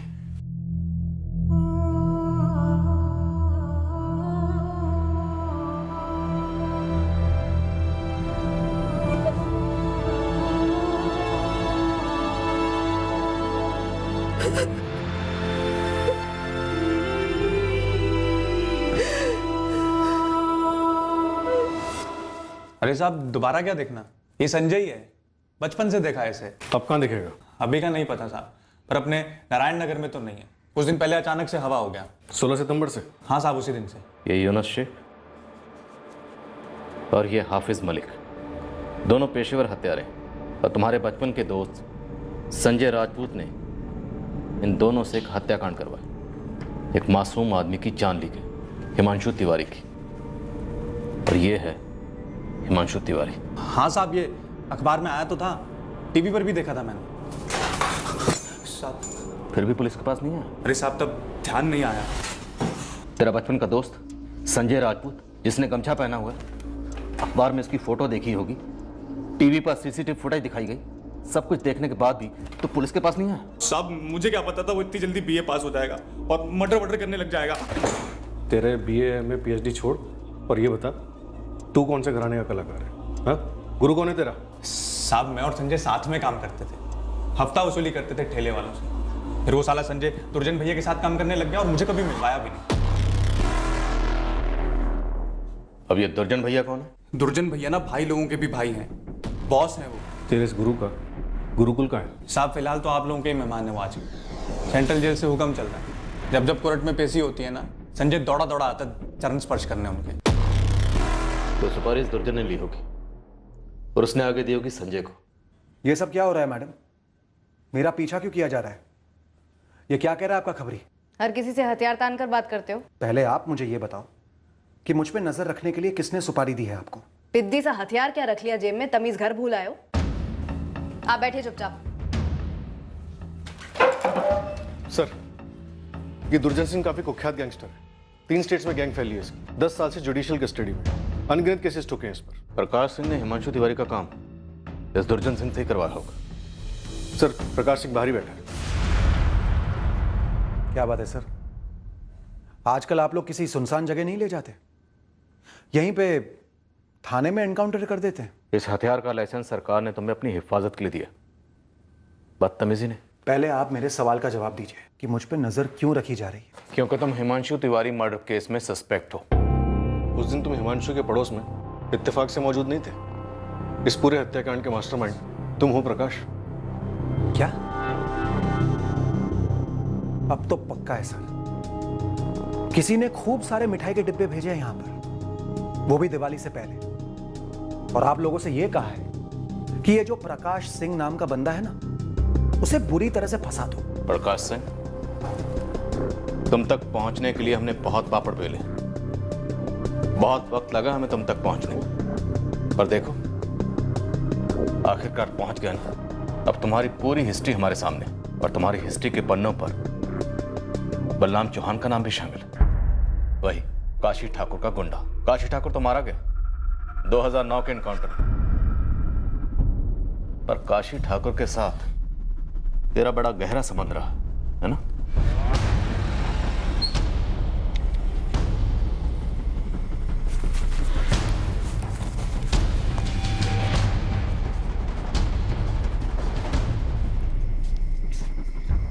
हाँ प्रकाश, बैठ।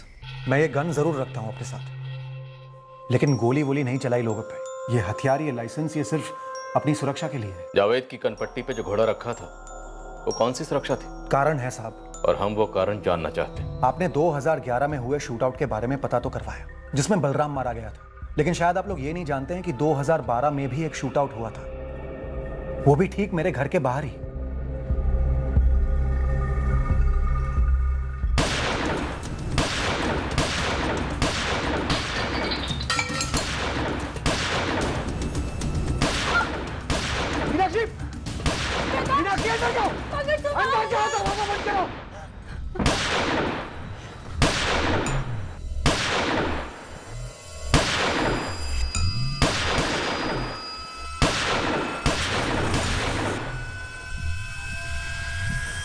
हाँ, तब मैंने 4 गोलियां चलाई थी जवाब में, सिर्फ अपने बचाव के लिए। तुम काशी ठाकुर के लिए क्या काम करते थे? कोई काम वाम नहीं करता था मैं काशी ठाकुर से सिक्योरिटी मांगने गया था, मेरी जान को खतरा था। अब खतरा छू भी नहीं सकता तुझे, और डरने की कोनो जरूरत भी ना है।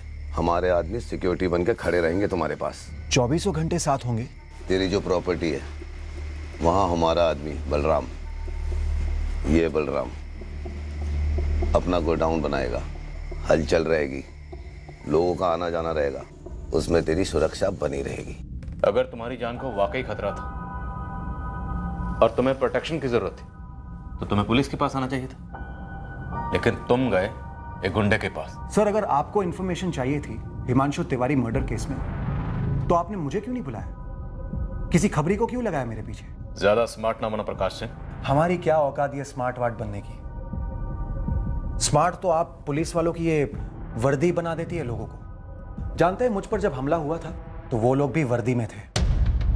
किसी के बाप को पता नहीं चला कि वो लोग पुलिस वाले नहीं, गैंगस्टर हैं। ये हमला हिमांशु ने करवाया था तुम पर? नहीं सर, देखिए, मैंने पहली बार हिमांशु तिवारी के बारे में 15 सितंबर को सुना, और देखा भी उसे पहली बार 15 सितंबर को ही, वो भी जब वो बेचारा मरा पड़ा था। मेरा हिमांशु तिवारी से दूर दूर तक कोई लेना देना नहीं था सर। तो फिर काशी ठाकुर से तुमने प्रोटेक्शन क्यों ली? और उसके एनकाउंटर के बाद दुर्जन सिंह से ली, और दुर्जन सिंह को सुपारी दी हिमांशु को मारने के लिए। क्या क्या क्या? मैंने दुर्जन सिंह को सुपारी दी हिमांशु को मरवाने की? मैडम, आप लोगों का बहुत बड़ा वाला क्रॉस कनेक्शन लगा है क्या सर? आपने इतना कुछ पता करवाया मेरे बारे में, लेकिन यह पता नहीं कराया कि मुझ पर जो हमले हुए थे वो दुर्जन सिंह ने ही करवाए थे,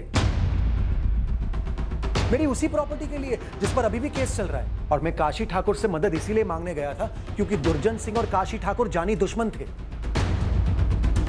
दुर्जन सिंह मुझे बहुत परेशान कर रहा था, धमकी दे रहा था मेरी प्रॉपर्टी छोड़ने को।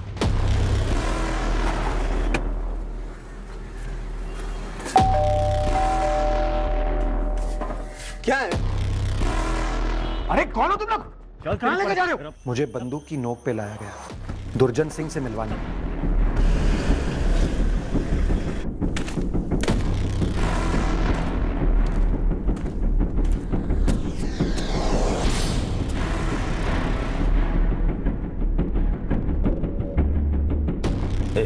पैर छुबे सुना नहीं। सुना वो ट्रस्ट वाली जमीन बहुत सरदर्द बनी हुई है तेरी। जी। तुझे कल ये गोली देगा सरदर्द की। इसका नाम संतराम शर्मा है। कल तू अपनी सारी जमीन इसके नाम कर दे, ये ट्रस्ट को खुद ही चुप करवा देगा। लेकिन मैं ये जमीन बेचना नहीं चाहता हूँ। ये बेचने को कौन बोल रहा है? सिर्फ मेरा नाम ट्रांसफर करना है। कल का मुहूर्त अच्छा है, कल ही जमीन ट्रांसफर करवा लेते हैं। मेरी समझ में ये नहीं आ रहा है कि जब वो जमीन मेरी है तो मैं फ्री में आप लोगों को क्यों दे दूं? क्योंकि हम ऐसा कहते हैं और हमारा नाम दुर्जन सिंह है। मैं ये जमीन छोड़ना नहीं चाहता। जब जान ही नहीं रहेगी तो जमीन का क्या करेगा? इसी दुर्जन की धमकियों की वजह से मैं काशी ठाकुर से मदद मांगने गया था। मजबूरी थी वो मेरी सर, और कुछ नहीं। तब भी दुर्जन सिंह ने मुझ पर हमले करवाए। पहली बार मेरे बदले वो बलराम मारा गया और दूसरी बार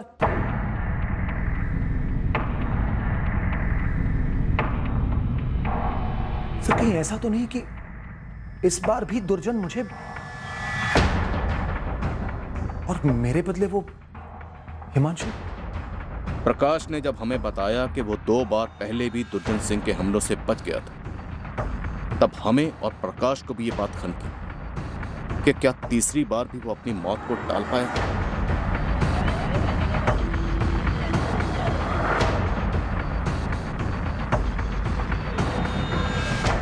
सर ये शूटआउट से एक दिन पहले का फुटेज है। ये फुटेज हमने पहले भी देखा, लेकिन तब हमारा फोकस प्रकाश पर नहीं था। ये प्रकाश रोज लगभग 2 बजे रीटा के घर जाता था और ठीक 4 बजे वहाँ से निकल जाता था, हिमांशु के निकलने से कुछ देर पहले। लेकिन 15 सितंबर को हिमांशु प्रकाश से कुछ देर पहले निकल गया था। और गुप्ता, फुटेज में एक चीज़ और नोटिस की, हिमांशु और प्रकाश दोनों की बाइक तकरीबन एक जैसी। सर 2011 का बलराम चौहान मर्डर केस और 2012 में शूटर्स ने पुलिस वर्दी में जो प्रकाश सिंह पर हमला किया था, इन दोनों केसेस में सभी शूटर्स गिरफ्तार हुए थे और दुर्जन सिंह ने कबूल किया था कि इन हमलों का मास्टरमाइंड वही है। तब तो इस मास्टरमाइंड से एक मुलाकात हमारी भी बनती। दुर्जन सिंह की ऑफिशियल कस्टडी के लिए अर्जी दे दो। आपके कमिश्नर साहब कोई बड़ा इनकाउंटर किसी नए भर्ती हुए हवलदार को सौंपेंगे क्या? बस यही हमारे साथ हुआ। ये दूध भात संजय राजपूत टुच्चे से काम में भी गड़बड़ कर गया। कह रहा था 1 महीने से फील्डिंग लगाई है। भैया जी, प्रकाश सिंह हर दिन दोपहर 2 बजे अरिहंत कॉलोनी जाता है अपने वकील रीता से मिलने।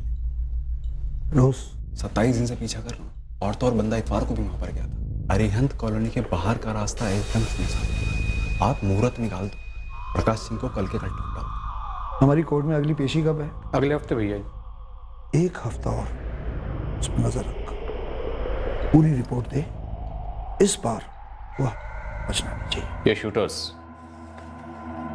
यूनस और हाफिज बावरीपुर के। किसी को भेजा था इनके पास? फोन किया था। कहाँ से फोन किया था? जहाँ हम रहते हैं साहब, यहीं जेल से। यहाँ जेल में फोन है तुम्हारे पास? कमाल करते हैं साहब, जैसे आप जानते नहीं, हम जैसे इज्जतदार लोगों के लिए इस जेल में सब कुछ है। आप बोलिए, आपको क्या चाहिए? अभी मंगवा देता हूँ। यूनुस शेख, हाफिज मलिक और संजय राजपूत। इन दोनों शूटर्स का तो पता नहीं है कहाँ है, लेकिन वो संजय राजपूत शानपुर में कहीं छुपा है। उठवा लो उसे। सोचा था कोई हुनर होगा उसमें, एक चांस देकर देखते हैं। हक दिया साला।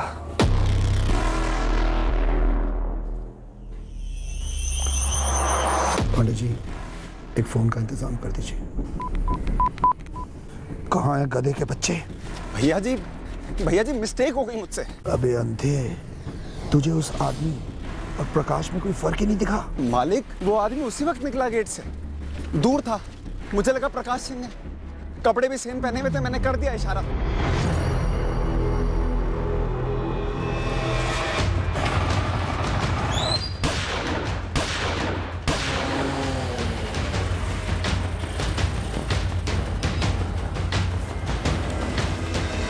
अबे गलत आदमी मार दिया। हाँ?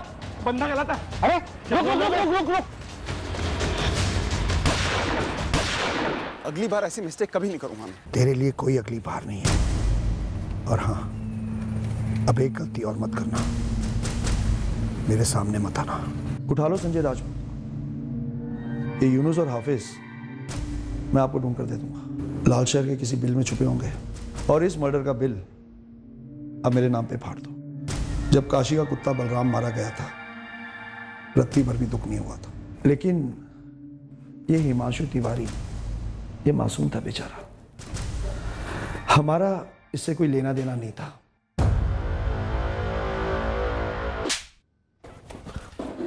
तुम्हारे जैसे लोग इस समाज के लिए दीमक है, कैंसर।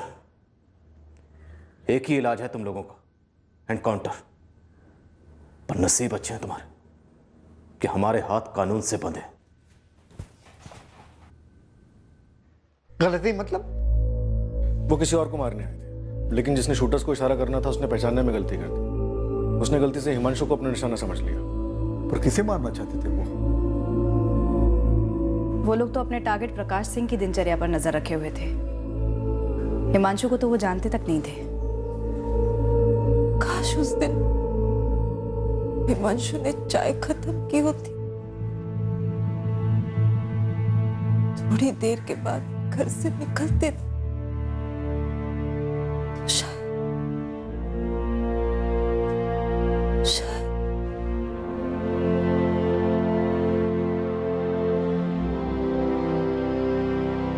मुझे भी डर लगा रहता बेटा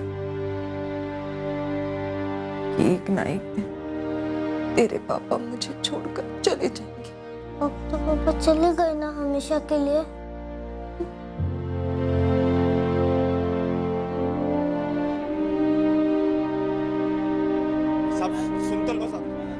संजय राजपूत, जिसने दुर्जन सिंह के कहने पर प्रकाश सिंह को मारने का पूरा प्लान बनाया था, वो हमें शानपुर से मिला। और हाफिज मलिक, दो शूटर्स में से एक हमें लाल शहर से मिला, और दूसरा शूटर यूनुस शेख भी बहुत जल्द हमारी गिरफ्त में आ गया। हिमांशु तिवारी बेवजह मारा गया, और हमने उसकी जिंदगी के हर पहलू, हर रिश्ते, हर रंजिश को उसके कत्ल का संभव मकसद समझकर टटोला, बाल की खाल की। जबकि हकीकत यह थी कि हिमांशु तिवारी गलती से मारा गया था। मिस्टेकन आइडेंटिटी का यह कोई पहला केस नहीं था हमारा, और यह भी कोई पहली बार नहीं हो रहा था कि दुर्जन सिंह जैसे जुर्म के बाहुबली ने जेल में बैठकर ही मौत का फरमान सुनाया था, और मासूम जिंदगियों के साथ भयंकर खिलवाड़ हुआ था। हमें शर्मिंदा होना चाहिए, और हम शर्मिंदा हैं कि ऐसे अपराधी हमारी नाक के नीचे पनपते हैं, और हम जवाबदेह हैं इस कड़वे सच के लिए। यहां कानूनी प्रक्रिया कछुए की चाल से चलती है, और छटे हुए बदमाश निरंकुश उधम मचाते हैं। हमें उन तमाम बेलगाम अपराधियों के दिलों में कानून का खौफ बिठाना हो, ताकि सामान्य जन समुदाय कानून और कानून के रखवालों पर पूरा भरोसा कर सके। हमें अपनी वर्दी की गरिमा को बनाए रखने के लिए इस वर्दी के कर्तव्यों को 100% पूरा करना होगा। जब तक ऐसा वास्तविक तौर पर हर रोज हर पल नहीं होगा, तब तक हम सुरक्षा का केवल एक चिन्ह बनकर रह जाएंगे, कवच कभी नहीं बन पाएंगे। कल रविवार 24 दिसंबर को हम क्राइम पेट्रोल सतर्क का एक नया केस आपके सामने पेश करेंगे। याद रखिए ये केस रात 11 बजे शुरू होगा। जय Hind. For more updates, subscribe to our channel, click the show links and enjoy watching the videos.